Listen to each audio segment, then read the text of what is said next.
Hello दोस्तों, आप लोग का स्वागत है हमारे चैनल पे पीआर नॉलेज रिसर्च सेंटर। शायद बैकग्राउंड में थोड़ी आवाज़ आ रही है, प्लीज़ मैनेज इट। तो एनसीईआरटी है भूगोल का। इस आज हम करेंगे खनिज तथा जल ऊर्जा संसाधन। ये डिटेल एनालिसिस होगा यूपीएससी और अदर आरपीसीएस एग्जामिनेशन के लिए। तो ये चैप्टर 5 है क्लास 10 का। मेरा नाम प्रिया है, मैं करवा रही हूँ आपको एनसीईआरटी। तो जिस तरह से यूपीएससी ने एग्जाम का पैटर्न चेंज कर लिया है, कितना इंपॉर्टेंट हो गया है एनसीईआरटी पढ़ना, ये आप समझ सकते हैं। अगर आपने अभी तक एनसीईआरटी नहीं पढ़ा है तो आप वीडियो के माध्यम से अपना स्पीड कम ज़्यादा करके पढ़ सकते हैं, या काम करते हुए रिवीजन करते हुए अपना ईयरफोन कान में लगाइए और इसका रिवीजन कर लीजिए, क्योंकि बहुत ज़रूरी है। इसमें बहुत छोटे छोटे फैक्चुअल डेटा वगैरह सब कुछ दिया गया है और एनसीईआरटी बहुत ही ज़रूरी है, ये आपको बाद में पता चल जाएगा। तो चलिए स्टार्ट करते हैं बिना टाइम वेस्ट किए हुए। स्टार्ट करने से पहले बस एक ही रिक्वेस्ट है कि अगर आप नए बने हैं तो प्लीज़ चैनल को सब्सक्राइब कर लीजिए और प्लीज़ लाइक शेयर सब्सक्राइब करते रहिए और सारी जगह शेयर करिए। आपके सपोर्ट की हमको बहुत ज़रूरत है। चलिए अब स्टार्ट करते हैं खनिज तथा ऊर्जा संसाधन, ठीक है? चलिए करते हैं आज खनिज तथा ऊर्जा संसाधन। तो बहुत इंपॉर्टेंट है ये, जीएस 1 में ज्योग्राफी वाले पार्ट में ये लिखा भी गया है यूनिट में, तो ये आता है। चलिए पढ़ते हैं। हैबन अपने पिता के साथ दूर के गांव में गुवाहाटी आया है। वह लोगों को घर जैसी अजीब चीजों में जाते देखता है जो सड़क पर चलती है। वह एक रसोई को भी बहुत से घरों के साथ जाते देखता है। वह आश्चर्य से अपने पिता से पूछता है कि पिताजी, हमारा घर इस प्रकार क्यों नहीं चलता है जैसा कि उसने गुवाहाटी में देखा। उसका पिताजी ने बताया कि ये घर नहीं है, वे बसें व गाड़ियां हैं, हमारे घरों की तरह ईंटों व पत्थरों से बनी है।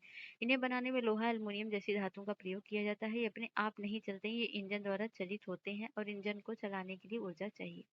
तो हम अपनी रोजमर्रा की जिंदगी में धातु से बनी विभिन्न वस्तुओं का प्रयोग करते हैं। क्या आप अपने घर में प्रयोग में की जाने वाली धातुओं से बनी चीजों की सूची बना सकते हैं? तो ये धातुएं कहाँ से आती हैं, जरा सोचिए। आपने पढ़ा है कि भूपर्पटी मतलब पृथ्वी के ऊपरी भाग में विभिन्न खनिजों के योग से बनी चट्टानों से निर्मित है। इन खनिजों का उपयुक्त शोधन करके ही ये धातुएं निकाली जाती हैं।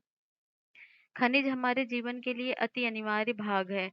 लगभग हर चीज जो हम इस्तेमाल करते हैं, एक छोटी सुई से लेकर एक बड़ी इमारत तक या फिर एक बड़ा जहाज आदि, सभी खनिजों से बने हैं। रेलवे लाइन, सड़क के पत्थर, हमारे औजार तथा मशीन सभी खनिजों से बने हैं। कारें, बसें, रेलगाड़ियां, हवाई जहाज सभी खनिजों से निर्मित हैं। धरती से प्राप्त ऊर्जा के साधनों द्वारा चालित होते हैं। यहाँ तक कि भोजन में भी खनिज होते हैं जिसे हम खाते हैं। मनुष्य ने विकास की सभी अवस्थाओं में अपनी जीविका तथा सजावट, त्योहारों व धार्मिक अनुष्ठान के लिए खनिजों का प्रयोग किया है। तो देख सकते हैं, दंत मंजन आपके दांत साफ करते हैं। कुछ अपघर्षक खनिज जैसे सिलिका, चूना पत्थर, लाइमस्टोन, एल्युमिनियम ऑक्साइड व विभिन्न फास्फेट खनिज स्वच्छता में मदद करते हैं। फ्लोराइड जो दांत को गलने से रोकता है, नामक खनिज से प्राप्त होता है। अधिकतर दंत मंजन टाइटेनियम ऑक्साइड से सफेद बनाए जाते हैं, जो कि रूटाइल इल्मेनाइट और र्यूटाइल इल्मेनाइट तथा एनाटेज नामक खनिजों से प्राप्त होते हैं। कुछ दंत मंजन तो चमक प्रदान करते हैं, उनका कारण अभ्रक है। टूथब्रश और पेस्ट की ट्यूब पेट्रोलियम से प्राप्त प्लास्टिक की बनी होती है। अब ये बताइए कि खनिज कहाँ पाए जाते हैं? तो सभी वस्तुओं को खनिजों की आवश्यकता होती है। तो खनिजों के बिना जीवन प्रक्रिया नहीं चल सकती है। यदि भी हमारे कुछ पौष्टिक उपयोग का केवल 0.3% भाग ही खनिज है, तथापि ये इतने महत्वपूर्ण और गुणकारी हैं कि इनके बिना 99.7% भोज्य पदार्थों का उपयोग करने में असमर्थ होंगे। तो खनिज क्या है? भूवैज्ञानिक के अनुसार खनिज एक प्राकृतिक रूप से विद्यमान समरूप तत्व है जिसकी एक निश्चित आंतरिक संरचना है। खनिज प्रकृति में अनेक रूपों में पाए जाते हैं, जिसमें कठोर हीरा, नरम चूना तथा सम्मिलित खनिज इतने विविध क्यों हैं? तो आप चट्टानों के विषय में पहले ही पढ़ चुके हैं। चट्टानें खनिजों के समरूप तत्वों के यौगिक हैं। कुछ चट्टानें जैसे चूना पत्थर केवल एक ही खनिज से बनी है, लेकिन अधिकतर चट्टानें विभिन्न अनुपातों के अनेक खनिजों का योग है। यद्यपि 2000 से अधिक खनिजों की पहचान की जा चुकी है, लेकिन अधिकतर चट्टानों में केवल कुछ ही खनिज की बहुतायत है। एक खनिज विशेष जो निश्चित तत्वों का योग है, उन तत्वों का निर्माण उस समय के भौतिक व रासायनिक परिस्थितियों का परिणाम है। इसके फलस्वरूप ही खनिजों में विविध रंग, कठोरता, चमक, घनत्व तथा विविध क्रिस्टल पाए जाते हैं। भूवैज्ञानिक इन्हीं विशेषताओं के आधार पर खनिजों का वर्गीकरण करते हैं। भूगोलविदों व भूवैज्ञानिकों द्वारा खनिज का अध्ययन। भूगोलविद स्थलाकृतियों की बेहतर जानकारी हेतु खनिजों का अध्ययन भूपृष्ठ के एक अंश के रूप में करते हैं। भूगोलवेत्ता खनिज संसाधन के वितरण व खनिजों से संबंधित आर्थिक क्रियाओं में ज्यादा रुचि रखते हैं, परंतु एक भूवैज्ञानिक खनिजों की निर्माण प्रक्रिया, इनकी आयु व खनिजों के भौतिक व रासायनिक संगठन से संबंधित विषयों की जानकारी रखते हैं। सामान्य व वाणिज्यिक उद्देश्य हेतु खनिज निम्न प्रकार के वर्गीकृत किए जाते हैं। तो यहाँ पर आप देख सकते हैं। तो हेतु अयस्क शब्द का प्रयोग किया जाता है। खनन का आर्थिक महत्व तभी है जब अयस्क में खनिजों का संचयन पर्याप्त मात्रा में हो। खनिजों के खनन की सुविधा इसके निर्माण व संरचना पर निर्भर है।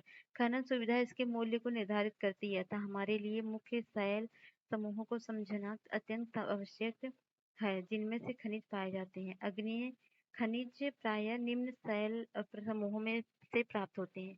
अग्नेय तथा कायांतरित चट्टानों में खनिज दरारों, जोड़ों, भ्रंशों व बीदरों से मिलते हैं। छोटे जमाव सिराओं के रूप में और बृहद जमाव परत के रूप में पाए जाते हैं।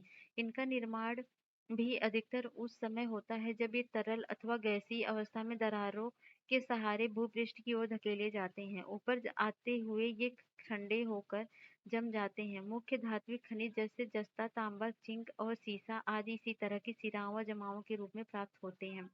क्या है, अनेक खनिज अवसादी चट्टानों के अनेक खनिज संस्तरों या परतों में पाए जाते हैं। इनका निर्माण क्षैतिज परतों में निक्षेपण, संचयन व जमाव का परिणाम है। कोयला तथा कुछ अन्य प्रकार के लौह अयस्कों का निर्माण लंबी अवधि तक अत्यधिक उष्मा व दबाव का परिणाम है। अवसादी चट्टानों में दूसरी श्रेणी के खनिजों में जिप्सम, पोटास, नमक व सोडियम सम्मिलित हैं। इनका निर्माण विशेषकर शुष्क प्रदेशों में वाष्पीकरण के फलस्वरूप होता है। तो खनिजों का वर्गीकरण देख सकते हैं क्या है। एक है धात्विक, दूसरा है अधात्विक, तीसरा है ऊर्जा खनिज। तो धात्विक खनिज में क्या आ जाता है, लौह आ जाता है, अलौह और बहुमूल्य खनिज। तो लौह में आते हैं लोहा, लौह अयस्क, मैग्नीज, निकल और कोबाल्ट। और अलौह में आते हैं तांबा, सीसा, जस्ता, बॉक्साइट। बहुमूल्य खनिज में आते हैं सोना, चांदी, प्लेटिनम आदि। और अभ्रक और अधात्विक में अभ्रक, नमक, पोटास, सल्फर, चुनास्म, चूना पत्थर, संगमरमर तथा बलुआ पत्थर। और ऊर्जा खनिज में आते हैं कोयला, पेट्रोलियम तथा प्राकृतिक गैस। तो क्या है, खनिजों के निर्माण की एक अन्य विधि धरातली चट्टानों का अपघटन है। चट्टानों के घुलनशील तत्वों के अपरदन के पश्चात अयस्क वाली अवशिष्ट चट्टानें रह जाती हैं। बक्साइट का निर्माण इसी प्रकार से होता है। पहाड़ियों के आधार पर घाटी तल की रेत में जलोढ़ जमाव के रूप में भी खनिज पाए जाते हैं। ये निक्षेप प्लेसर निक्षेप के नाम से जाने जाते हैं। इनमें प्राय ऐसे खनिज होते हैं जो जल द्वारा घर्षित नहीं होते हैं। इन खनिजों में सोना, चांदी, टिन व प्लेटिनम पाए जाते हैं। और महासागरीय जल में भी विशाल मात्रा में खनिज पाए जाते हैं, लेकिन इनमें अधिकांश व्यापक रूप से विसरित होने के कारण इनकी आर्थिक सार्थकता कम है। फिर भी सामान्य नमक, मैग्नीशियम तथा ब्रोमाइड ज्यादातर समुद्री जल में ही प्रग्रहित होते हैं। महासागरीय तली भी मैग्नीज ग्रंथिकाओं में धनी है। एक रोचक तथ्य है रेट होल खनन। क्या आप जानते हैं कि भारत में अधिकांश खनिज राष्ट्रीयकृत हैं और इनका निष्कर्ष सरकारी अनुमति के पश्चात ही संभव है, किंतु उत्तर पूर्वी भारत के अधिकांश जनजातीय क्षेत्रों में खनिजों का स्वामित्व व्यक्तिगत व समुदायों को प्राप्त है। मेघालय में कोयला और लौह अयस्क, चूना पत्थर, डोलोमाइट के विशाल निक्षेप पाए जाते हैं। जोवाई व चेरापूंजी में कोयले का खनन परिवार के सदस्य द्वारा एक लंबी संकीर्ण सुरंग के रूप में किया जाता है, जिसे रेट होल खनन कहते हैं। नेशनल ग्रीन ट्रिब्यूनल ने इन क्रियाकलापों को अवैध घोषित किया और सलाह दी कि इसे तुरंत रोक दिया जाना चाहिए। तो भारत अच्छे और विविध प्रकार के खनिज संसाधनों में सौभाग्यशाली है, यद्यपि इसका वितरण असमान है। मोटे तौर पर प्रायद्वीपीय चट्टानों में कोयले, धात्विक खनिज, अभ्रक व अन्य अनेक अधात्विक खनिजों के अधिकांश भंडार संचित हैं। प्रायद्वीप के पश्चिमी और पूर्वी पार्श्व पर गुजरात और असम की तलछटी चट्टानों में अधिकांश खनिज तेल निक्षेप पाए जाते हैं। प्रायद्वीपीय शैल क्रम के साथ राजस्थान में अनेक अलौह खनिज पाए जाते हैं। उत्तरी भारत में विस्तृत जलोढ़ मैदान आर्थिक महत्व के खनिजों से लगभग विहीन है। ये विभिन्नताएं खनिजों की रचना में अंतर्ग्रस्त भूगर्भिक संरचना प्रक्रियाओं और समय के कारण है। आइए अब हम भारत में कुछ प्रमुख खनिजों के वितरण का अध्ययन करें। तो सदैव स्मरण रखें कि अयस्क में खनिज का सांद्रण, उत्खनन की सुगमता और बाजार की निकटता किसी संचय रिजर्व की आर्थिक जीवयता को प्रभावित करने में महत्वपूर्ण भूमिका निभाते हैं। अतः मांग की पूर्ति के लिए अनेक संभव विकल्पों में चयन करना पड़ता है। ऐसा हो जाने के बाद एक खनिज निक्षेप अथवा भंडार खदान परिवर्तित हो जाता है।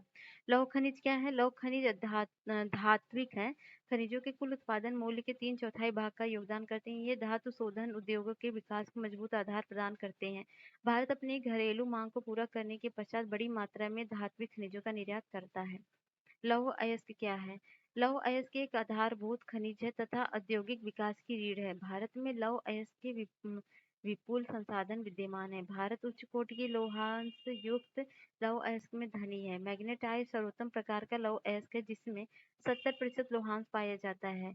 इसमें सर्वश्रेष्ठ चुंबकीय गुण होते हैं जो विद्युत उद्योग में विशेष रूप से उपयोगी हैं। हेमेटाइट सर्वाधिक महत्वपूर्ण औद्योगिक लौह अयस्क है जिसका अधिकतम मात्रा में उपयोग हुआ है, किंतु इसमें लोहांश की मात्रा मैग्नेटाइट की अपेक्षा थोड़ी कम होती है। इसमें लोहांश 50 से 60% तक पाया जाता है। वर्ष 2018-19 में लौह अयस्क का लगभग समस्त उत्पादन 97% उड़ीसा, छत्तीसगढ़, कर्नाटक और झारखंड से प्राप्त हुआ है। शेष उत्पादन जो है 3% अन्य राज्यों में हुआ था। क्या आप जानते हैं कन्नड़ भाषा में कुदरे शब्द का अर्थ घोड़ा होता है। कर्नाटक के पश्चिमी घाट में सबसे ऊंची चोटी घोड़े के मुख से मिलती जुलती है। बेलाडीला की पहाड़ियां बैल के डीह से मिलती जुलती हैं जिसके कारण इसका नाम पड़ा है। तो लौह अयस्क खदान देख सकते हैं ये आप। तो भारत में लौह अयस्क की पेटियां कहाँ पर है? उड़ीसा, झारखंड की पेटी है। उड़ीसा में उच्च कोटि के हेमेटाइट किस्म का लौह अयस्क मयूरभंज व कोंदूझर जिलों में बादाम पहाड़ खदानों से निकाला जाता है। इसी से सन्निहित झारखंड के सिंहभूम जिले में बुआ तथा नोआंगमुडी हेमेटाइट टाइट अयस्क का खनन किया जाता है। और दुर्ग, बस्तर, चंद्रपुर पेटी की बात करें तो यह पेटी महाराष्ट्र और छत्तीसगढ़ राज्यों के अंतर्गत पाई जाती है। छत्तीसगढ़ के बस्तर जिले में बेलाडिया पहाड़ी श्रृंखला में अति उत्तम कोटि का हेमेटाइट पाया जाता है जिसमें इस गुणवत्ता के लौह लगभग 14 जमाव मिलते हैं। इसमें इस्पात बनाने में आवश्यक सर्वश्रेष्ठ भौतिक गुण विद्यमान है। इन खदानों का लौह अयस्क विशाखापत्तनम और जापान तथा दक्षिण कोरिया को निर्यात किया जाता है। और बल्लारी और चित्रदुर्ग और चिक्कामंगलुरु और तुमकुरू पेटी कहाँ पर है? कर्नाटक की इस पेटी में लौह अयस्क की बृहत राशि संचित है। कर्नाटक में पश्चिमी घाट में अवस्थित कुद्रेमुख की खानें 100% निर्यात इकाई है। कुद्रेमुख निक्षेप संसार के सबसे बड़े निक्षेपों में से एक माने जाते हैं। लौह अयस्क करदम रोमे पाइपलाइन द्वारा मंगलुरु के निकट एक पत्तन पर भेजा जाता है। महाराष्ट्र गोवा पेटी, यह पेटी गोवा तथा महाराष्ट्र के राज्य के रत्नागिरी जिले में स्थित है। यद्यपि यहाँ का लोहा उत्तम प्रकार का नहीं है तथापि इसका दक्षता से दोहन किया जाता है। मरमागांव पत्तन से इसका निर्यात किया जाता है। मैग्नीज क्या? मैग्नीज मुख्य रूप से इस्पात के विनिर्माण से प्रयोग किया जाता है। 1 टन इस्पात बनाने में लगभग 10 किलोग्राम मैग्नीज आवश्यक होता है। इसका उपयोग ब्लीचिंग पाउडर, कीटनाशक दवाओं और पेंट बनाने में किया जाता है। तो ये अन्य है, ये आंध्र प्रदेश का है, कर्नाटक का 12% है, उड़ीसा का 16% है, महाराष्ट्र का 27% है, मध्य प्रदेश का 33% है।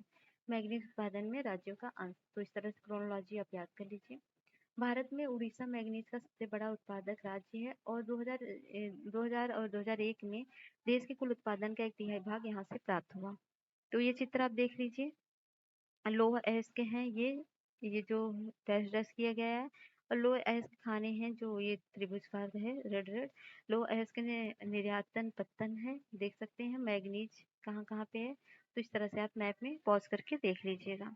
अलौह खनिज क्या होता है? लौह अलौह खनिज जब अभी तक आपने देखा, तो अब देखिए।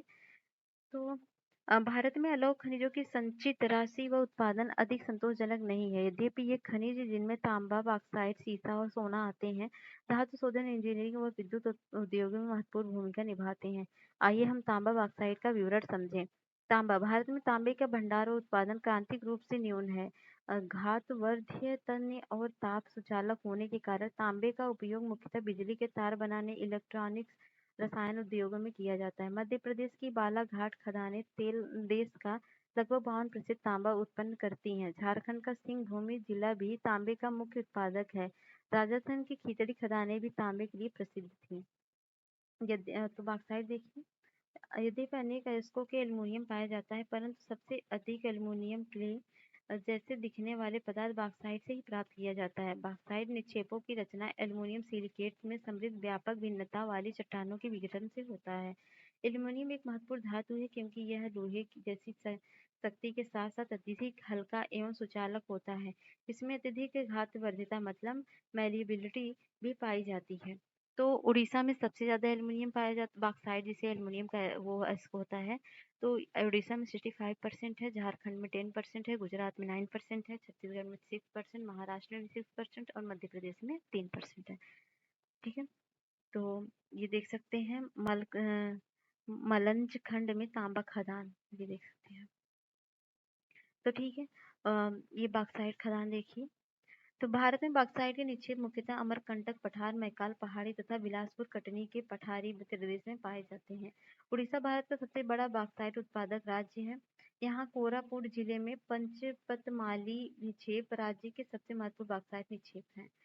तो एल्युमिनियम की खोज के बाद सम्राट नेपोलियन तृतीय ने अपने कपड़ों पर एल्युमिनियम से बने हुक व बटन पहनता था तथा वो अपने खास मेहमानों को एल्युमिनियम से बने बर्तनों में भोजन कराता था तथा आम मेहमानों को सोने व चांदी के बर्तन में भोजन परोसा जाता था। इस घटना के 30 वर्ष बाद पेरिस में भिखारियों के पास एल्युमिनियम के बर्तन एक आम बात हो गई थी। अधात्विक खनिज, तो अभ्रक क्या है? अभ्रक एक ऐसा खनिज है जो प्लेटों अथवा पत्थर क्रम में पाया जाता है। इसका चादरों में विपाटन मतलब स्प्लिट आसानी से हो सकता है। ये परतें इतनी महीन हो सकती हैं कि इसकी एक परत हजार परतें कुछ सेंटीमीटर ऊंचाई में समाहित हो सकती हैं। अभ्रक पारदर्शी काले, हरे, लाल, पीले तथा भूरे रंग का हो सकता है। ठीक है, इसकी सर्वोच्च पैरावैद्युत शक्ति, ऊर्जा ह्रास का निम्न गुणांक, विषवाहक की गुण और उच्च वोल्टेज की प्रतिरोधिता के कारण अभ्रक विद्युत इलेक्ट्रॉनिक उद्योगों में प्रयुक्त होने वाला अपरिहार्य खनिजों में से एक है। अभ्रक के निक्षेप छोटा नागपुर के पठारी किनारों पर पाए जाते हैं। बिहार, झारखंड की कोडरमा, गया, बाग और पेटी अग्रणी उत्पादक हैं। राजस्थान के मुख्य अभ्रक उत्पादक क्षेत्र अजमेर के पास आसपास हैं। आंध्र प्रदेश की नेल्लोर अभ्रक पेटी भी देश की यह महत्वपूर्ण उत्पादक पेटी है। चट्टानी खनिज, तो चूना पत्थर की बात करें। चूना पत्थर कैल्शियम और कैल्शियम कार्बोनेट तथा मैग्नीशियम कार्बोनेट से बनी चट्टानों में पाया जाता है। यह अधिकांशतः अवसादी चट्टानों में पाया जाता है। चूना पत्थर सीमेंट उद्योग का एक आधारभूत कच्चा माल होता है और लौह प्रगलन की भट्टियों के लिए अनिवार्य है। तो यहाँ देख सकते हैं राजस्थान में 20% और मध्य प्रदेश में 13%, आंध्र प्रदेश में भी 13%, छत्तीसगढ़ में 11%, कर्नाटक में 9% और तेलंगाना में 8% और गुजरात में 7 और तमिलनाडु में 6% है। चूना पत्थर उत्पादन में राज्यों का अंश देख सकते हैं। खनन को घातक उद्योग मतलब किलर इंडस्ट्री बनने से रोकने के लिए दृढ़ सुरक्षा विनियमन और पर्यावरणीय कानूनों का क्रियान्वयन अनिवार्य है। खनन के जोखिम खतरे, क्या आपने कभी खनिजों द्वारा उनके जीवन को सुविधाजनक बनाने के लिए किए गए प्रयासों के बारे में सोचा है? तो खनन का खनिकों के स्वास्थ्य तथा पर्यावरण पर क्या प्रभाव पड़ता है? खदानों में काम करने वाले श्रमिक लगातार धूल व हानिकारक धुएं में सांस लेते हुए फेफड़े संबंधी बीमारियों के शिकार हो जाते हैं। खदानों की छतों से गिरने, सैलाब आने, कोयले की खदानों में आग लगने आदि खतरे खदान श्रमिकों के लिए अस्थायी है। तो खदान क्षेत्रों के खनन के कारण जल स्रोत संदूषित हो जाते हैं। अपशिष्ट पदार्थों तथा अन्य तरल के मलबे के छत्ता लगाने से भूमि और मिट्टी का क्षय होता है और सरिताओं तथा नदियों का प्रदूषण बढ़ता है। खनन क्षेत्र में धूल उठने वाले वायु प्रदूषण दे सकते हैं। तो देख लीजिए, ये न्यूज है कुछ। खनिजों का संरक्षण क्यों आवश्यक है? हम सभी को उद्योग और कृषि की खनिज निक्षेपों और उससे विनिर्मित पदार्थों पर भारी निर्भरता सुप्रेक्षित है। खनन योग्य निक्षेप की कुल राशि असार्धक अंश है, अर्थात भूपर्पटी का 1%। जिन खनिज संसाधनों के निर्माण व सांद्रण में लाखों वर्ष लगते हैं, हम उनका शीघ्रता से उपयोग कर रहे हैं। खनिज निर्माण की भूगर्भिक प्रक्रियाएं इतनी धीमी है कि उनके वर्तमान उपयोग की दर की तुलना में उनकी पुनर्भरण की दर अपरिमित रूप से थोड़ी है। इसलिए खनिज संसाधन सीमित तथा अनवीकरणीकरण योग्य है। समृद्ध खनिज निक्षेप हमारे देश की अत्यधिक मूल्यवान संपत्ति है, लेकिन ये अल्पजीवी है। अयस्कों के सतत उत्खनन से लागत बढ़ती है क्योंकि खनिजों के उत्खनन की गहराई बढ़ने के साथ उनकी गुणवत्ता घटती जाती है। आपने खनिज संसाधनों को सुनियोजित एवं सतत पोषणी ढंग से प्रयोग करने के लिए एक तालमेल युक्त प्रयास किया होगा। निम्न कोटि के अयस्कों का कम लागत पर प्रयोग करने के लिए उन्नत प्रौद्योगिकियों का सतत विकास करते रहना होगा। धातुओं का पुनः चक्रण, रद्दी धातुओं का प्रयोग तथा अन्य प्रतिस्थापनों का उपयोग भविष्य में हमारे खनिज संसाधनों के संरक्षण के उपाय हैं।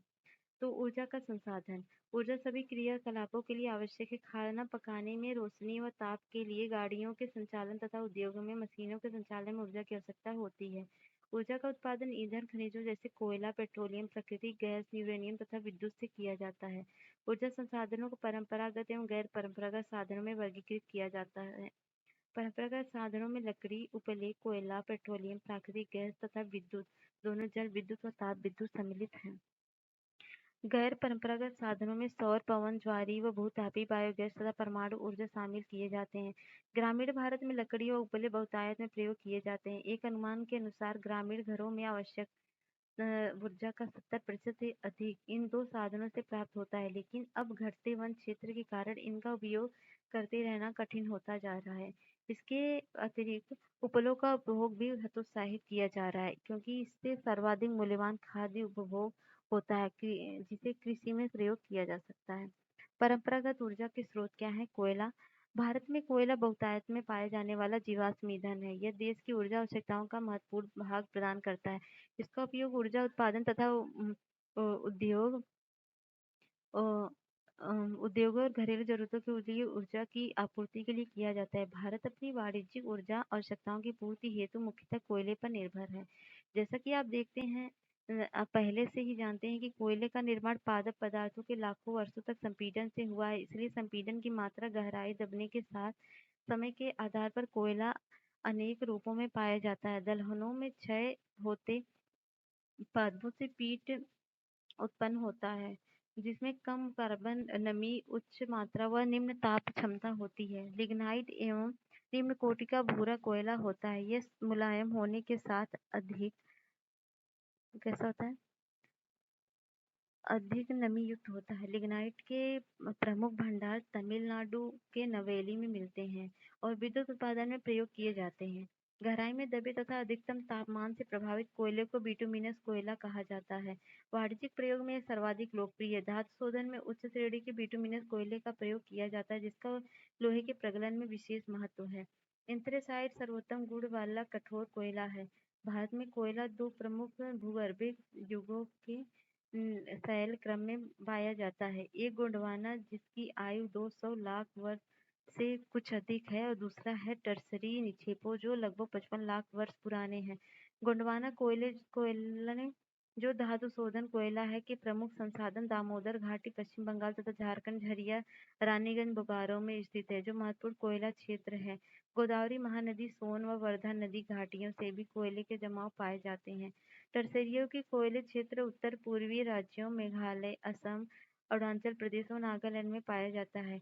यह स्मरण रहे कि कोयला स्थूल पदार्थ है, जिसका प्रयोग करने पर भार घटता है, क्योंकि यह राख में परिवर्तित हो जाता है। इसी कारण भारी उद्योग तथा ताप विद्युत गृह कोयला क्षेत्रों अथवा उनके निकट की ही स्थापित किए जाते हैं। पेट्रोलियम क्या है?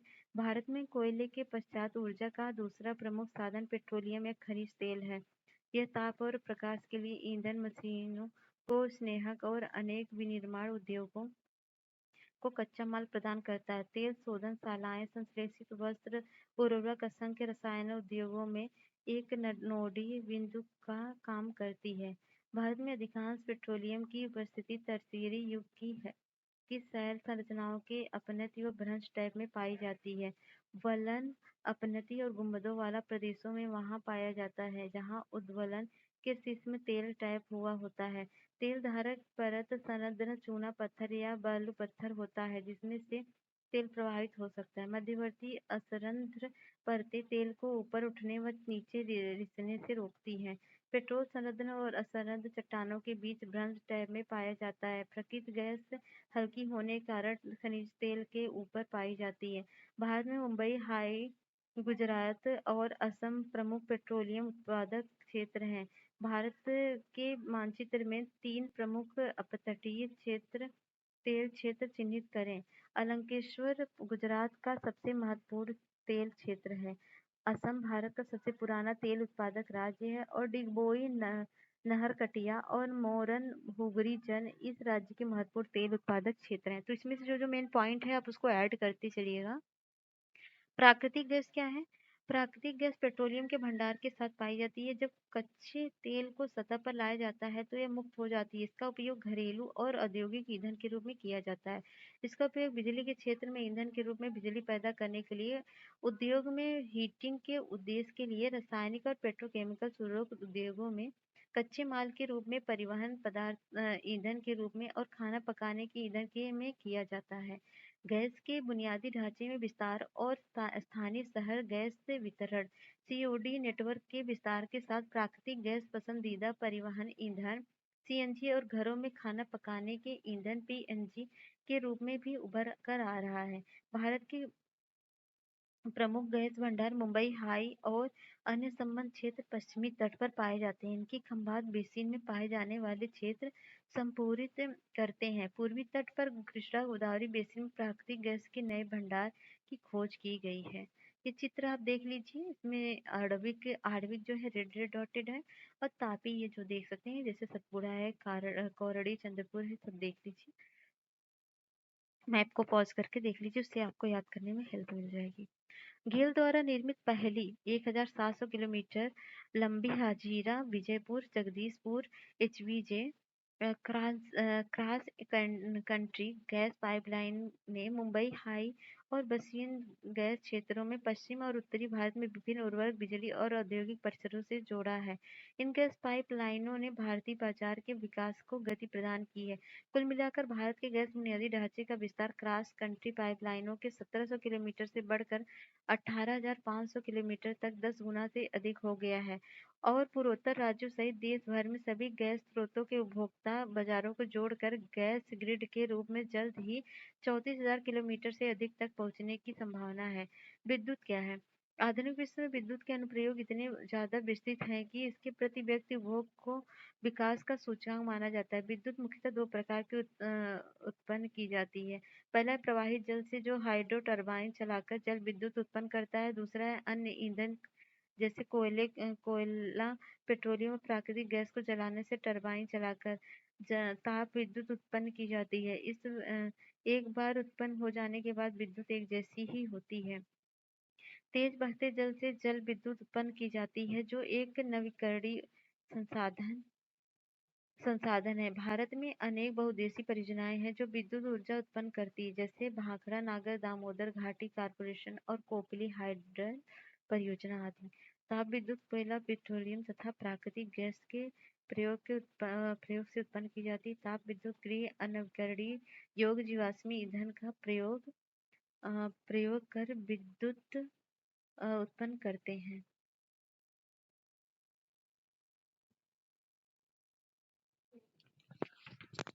आगे क्या हुआ? ये गैर परंपरागत ऊर्जा के साधन। ऊर्जा के बढ़ते उपभोग ने देश को कोयला, तेल और गैस जैसे जीवाश्म ईंधन और अत्यधिक निर्भर बना दिया। गैस व तेल की बढ़ती कीमतों तथा अ, इनकी अ, इनकी संभावित कमी ने भविष्य में ऊर्जा आपूर्ति सुरक्षा के प्रति अनिश्चितताएं पर गंभीर प्रभाव पड़ते हैं। इसके अतिरिक्त जीवाश्मी ईंधन का प्रयोग गंभीर और पर्यावरणीय समस्याएं उत्पन्न करता है। अतः नवीकरण योग्य ऊर्जा संसाधन जैसे सौर ऊर्जा, पवन ऊर्जा, ज्वारीय ऊर्जा, जैविक ऊर्जा तथा अपशिष्ट पदार्थ जनित ऊर्जा के उपयोग की बहुत जरूरत है। ये ऊर्जा के गैर परंपरागत साधन कहलाते हैं। भारत धूप जल जीवभार साधनों में समृद्ध है। भारत में नवीकरण योग्य ऊर्जा संसाधन के विकास हेतु बृहद कार्यक्रम भी बनाए गए हैं। परमाणु अथवा आणविक ऊर्जा। परमाणु अथवा आणविक ऊर्जा अणुओं की संरचना को बदलने से प्राप्त की जाती है। जब ऐसा परिवर्तन किया जाता है तो ऊष्मा के रूप में काफी ऊर्जा विमुक्त होती है। इसका उपयोग विद्युत ऊर्जा उत्पन्न करने के लिए किया जाता है। यूरेनियम और थोरियम, जो झारखंड और राजस्थान की अरावली पर्वत श्रृंखलाओं में पाए जाते हैं, का प्रयोग परमाणु अथवा आणविक ऊर्जा के उत्पादन के लिए किया जाता है। केरल में मिलने वाले मोनोजॉइट रेत में भी थोरियम की मात्रा पाई जाती है। तो सौर ऊर्जा की बात करें तो भारत एक उष्णकटिबंधीय देश है। यहाँ सौर ऊर्जा के दोहन की असीम संभावनाएं हैं। फोटोवोल्टाइक प्रौद्योगिकी द्वारा धूप को सीधे विद्युत में परिवर्तित किया जाता है। भारत के ग्रामीण तथा सुदूर क्षेत्रों और सौर ऊर्जा तेजी से लोकप्रिय हो रही है। कुछ बड़े और ऊर्जा संयंत्र देश के विभिन्न भागों में स्थापित किए जा रहे हैं। ऐसा अपेक्षा है कि सौर ऊर्जा के प्रयोग से ग्रामीण घरों में उपलों तथा लकड़ी पर निर्भरता को न्यूनतम किया जा सकेगा। फलस्वरूप यह पर्यावरण संरक्षण में भी योगदान देगा और कृषि में भी खाद्य की पर्याप्त आपूर्ति होगी। तो पवन ऊर्जा की बात करें तो भारत में पवन ऊर्जा के उत्पादन की महान संभावनाएं हैं। भारत में पवन ऊर्जा फार्म में विशालतम पेटी तमिलनाडु में नागरकोइल से मदुरई तक अवस्थित है। इसके अतिरिक्त आंध्र प्रदेश, कर्नाटक, गुजरात, केरल, महाराष्ट्र तथा लक्षद्वीप में भी महत्वपूर्ण पवन ऊर्जा फार्म है। नागरकोइल और जैसलमेर देश में पवन ऊर्जा के प्रभावी प्रयोग के लिए जाने जाते हैं। बायोगैस तो ग्रामीण इलाकों में झाड़ियों और कृषि अपशिष्ट, पशुओं और मानव जनित अपशिष्ट के उपयोग से घरेलू उपभोग बायोगैस उत्पन्न की जाती है। जैविक पदार्थों के अपघटन से गैस उत्पन्न होती है। इसकी तापीय क्षमता मिट्टी के तेल, उपलों व चारकोल की अपेक्षा अधिक होती है। बायोगैस संयंत्र नगर पालिका, सहकारिता तथा निजी स्तर पर लगाए जाते हैं। पशुओं का गोबर प्रयोग करने वाले संयंत्र ग्रामीण भारत में गोबर गैस प्लांट के नाम से जाने जाते हैं। किसानों को दो प्रकार से लाभान्वित करते हैं, एक ऊर्जा के रूप में, दूसरा उन्नत प्रकार के उर्वरक के रूप में। बायोगैस अब तक पशुओं के गोबर का प्रयोग करने में सबसे दक्ष है। यह उर्वरक की गुणवत्ता को बढ़ाता है और उपालों तथा लकड़ी को जलाने में होने वाले वृक्षों के नुकसान को रोकता है। ज्वारीय ऊर्जा महासागरीय तरंगों का प्रयोग विद्युत उत्पादन के लिए किया जाता है। संकरी खाड़ी के आर पार बाढ़ द्वारा बांध बनाए जाते हैं। उच्च ज्वार से इस संकरी खाड़ी नुमा प्रवेश द्वार से पानी भीतर भर जाता है और द्वार बंद होने पर बांध में ही रह जाता है। बाढ़ द्वार के बाहर ज्वार उतरने पर बांध के पानी की इसी रास्ते पर पाइप द्वारा समुद्र की ओर बहाया जाता है, जो इसे ऊर्जा का उत्पादक टरबाइन की ओर ले जाता है। भारत में खंबात की खाड़ी, कच्छ की खाड़ी तथा पश्चिम तट पर गुजरात में और पश्चिम बंगाल में अति सुंदर वन क्षेत्र में गंगा के डेल्टा में ज्वारीय तरंगों द्वारा ऊर्जा का उत्पन्न करने की आदर्श दशाएं उपस्थित हैं। भूतापीय ऊर्जा पृथ्वी के आंतरिक भागों में ताप को प्रयोग कर उत्पन्न की जाने वाली विद्युत को भूतापीय ऊर्जा कहते हैं। भूतापीय ऊर्जा इसलिए अस्तित्व में होती है क्योंकि बढ़ती गहराई के साथ पृथ्वी प्रगामी ढंग से तप्त होती जाती है। जहाँ भी भूतापीय प्रवणता अधिक होती है, वहाँ उथली गहराइयाँ भी अधिक तापमान पाया जाता है। ऐसे क्षेत्र में भूमिगत जल चट्टानों से ऊष्मा का शोषण कर तप्त हो जाता है और यह इतना तप्त हो जाता है कि पृथ्वी की सतह की ओर उठता है और यह भाप में परिवर्तित हो जाता है। इसी भाप का उपयोग टरबाइन को चलाने और विद्युत उत्पन्न करने के लिए किया जाता है।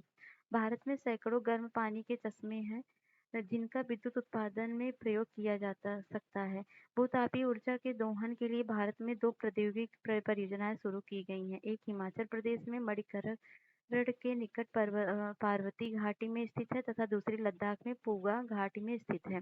ऊर्जा संसाधन का संरक्षण आर्थिक विकास के लिए ऊर्जा का आधारभूत आवश्यकता है। राष्ट्रीय अर्थव्यवस्था के प्रत्येक सेक्टर, कृषि, उद्योग, परिवहन, वाणिज्य व घरेलू आवश्यकताओं की पूर्ति के लिए ऊर्जा के निवेश की आवश्यकता है। स्वतंत्रता प्राप्ति के पश्चात के क्रियान्वित आर्थिक विकास की योजनाओं को चालू करने के लिए ऊर्जा की बड़ी मात्रा की आवश्यकता थी। फलस्वरूप पूरे देश में ऊर्जा के सभी प्रकारों का उपभोग धीरे धीरे बढ़ रहा है। इस पृष्ठभूमि में ऊर्जा के विकास के सतत पोषणी मार्ग के विकसित करने की तुरंत आवश्यकता है। ऊर्जा संरक्षण को प्रोन्नति और नवीकरणीय ऊर्जा संसाधनों का बढ़ता प्रयोग सतत पोषणी ऊर्जा के दो आधार हैं। वर्तमान में भारत विश्व के अल्पमत ऊर्जा दस देशों में गिना जाता है। इसे ऊर्जा के सीमित संसाधन के न्याय संगत उपयोग के लिए सावधानीपूर्वक उपागम अपनाना होगा। उदाहरणार्थ, एक जागरूक नागरिक के रूप में हम यातायात के लिए निजी वाहन की उपेक्षा सार्वजनिक वाहन का उपयोग करके जब प्रयोग न हो रही हो तो बिजली बंद करके विद्युत बचत करने वाले उपकरणों के प्रयोग से तथा गैर पारंपरिक ऊर्जा साधनों के प्रयोग में हम अपना छोटा योगदान दे सकते हैं। आखिरकार ऊर्जा की बजट ही ऊर्जा उत्पादन है। तो इस तरह के ये रहे ऑब्जेक्टिव क्वेश्चन, इसको करने का प्रयास कीजिएगा। मिलते हैं नेक्स्ट वीडियो में नेक्स्ट चैप्टर के साथ और जाने से पहले हमारे चैनल को लाइक शेयर सब्सक्राइब जरूर कर दीजिएगा। चलिए तब तक के लिए जय हिंद, जय भारत।